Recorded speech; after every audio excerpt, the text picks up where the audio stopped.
চেঙাৰ মাছদিয়াত কংগ্ৰেছৰ কাৰ্যালয় মুকলি।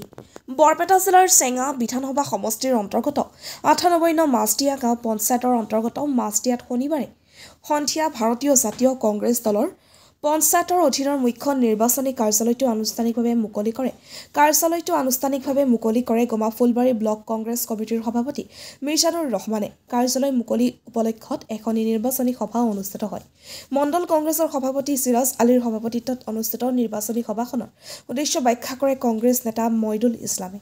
সভাখনত ৯৮ নং মাছদিয়া গাঁও পঞ্চায়তৰ আঞ্চলিক সদস্য পদৰ কংগ্ৰেছ দলৰ মনোনীত প্ৰাৰ্থী আৰবিন চুলতানাই ভোটাৰ ৰাইজক উদ্দেশ্যি ভাষণ প্ৰদান কৰে।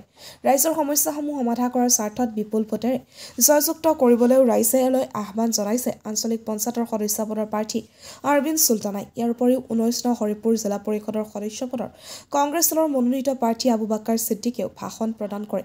নিৰ্বাচনী সভাখনত গমাফুলবাৰী ব্লক কংগ্ৰেছ কমিটিৰ সভাপতি মিজানুৰ ৰহমান, বিশিষ্ট অধিবক্তা আনোৱাৰ হুছেইন, কংগ্ৰেছ নেতা আতিকুৰ ৰহমান উপস্থিত থাকি ভাষণ প্ৰদান কৰে। আতিকুৰ ৰহমানে চৰকাৰক কঠোৰ সমালোচনা কৰি উদাত্ত কণ্ঠৰে ভাষণ প্ৰদান কৰি কংগ্ৰেছ দলক ভোট দিবলৈ আহ্বান জনায়। প্ৰতিকূল বতৰৰ মাজতো নিৰ্বাচনী সভাখনত যথেষ্ট সংখ্যক লোক উপস্থিত থাকে। মুকালমুৱাৰ পৰা সুৰজিৎ পাঠকৰ report, north east frontier news. বন্ধুসকলক ধন্যবাদ জনাইছোঁ। আজি মাছদিয়া পঞ্চায়তত আমাৰ গমাফুলবাৰী ব্লকৰ সন্মানীয় সভাপতি মিজানুৰ ৰহমান ডাঙৰে আমাৰ কাৰ্যালয় উন্মোচন কৰিলে আজি। আৰু মাছদিয়া গাঁও পঞ্চায়তৰ সমূহ তৃণমূল কংগ্ৰেছ কৰ্মী আৰু নেতাসকলে সঁচাকৈ মই উৎফুল্লিত হৈছোঁ।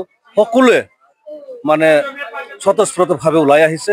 ইয়াকে প্ৰমাণ কৰে যে অহা ৭ তাৰিখে বেলট বাকচত তাৰ প্ৰমাণ দেখুৱাই দিব যে অহা ২৬ চনত যি নিৰ্বাচন হ'ব, সেই নিৰ্বাচনৰ আমাৰ এই পঞ্চায়ত নিৰ্বাচনত প্ৰমাণ কৰি দিব যে অহা ২৬ত আমাৰ সুস্থ সবল এখন কংগ্ৰেছ দলৰ নেতৃত্বত অসমত চৰকাৰ হ'ব আৰু এইটোৰ প্ৰমাণ আমাৰ পঞ্চায়তত দেখাই দিব।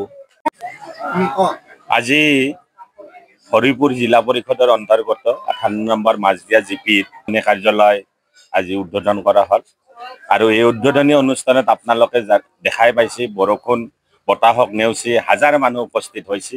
তাৰ দ্বাৰা এইটোৱে প্ৰমাণিত হৈছে যে আৰবিন চুলতানা আৰু আবু বকাৰ ছিদ্দিকৰ প্ৰতি মানুহৰ যিটো মৰম চেনেহ, আৰু অহা ৭ তাৰিখে আপোনালোকে দেখা পাব যে আমাৰ ভাৰতীয় জাতীয় কংগ্ৰেছ দ্বাৰা সমৰ্থিত আবু বকাৰ ছিদ্দিক আৰু আৰবিন চুলতানাক ৰাইজে স্বতঃস্ফূৰ্তভাৱে ওলাই আহি বিপুল ভোটত জয়লাভ কৰিব বুলি মোৰ বিশ্বাস। ভোটদান কৰিব আৰু তেওঁলোকে জয়লাভ কৰিব। ধন্যবাদ।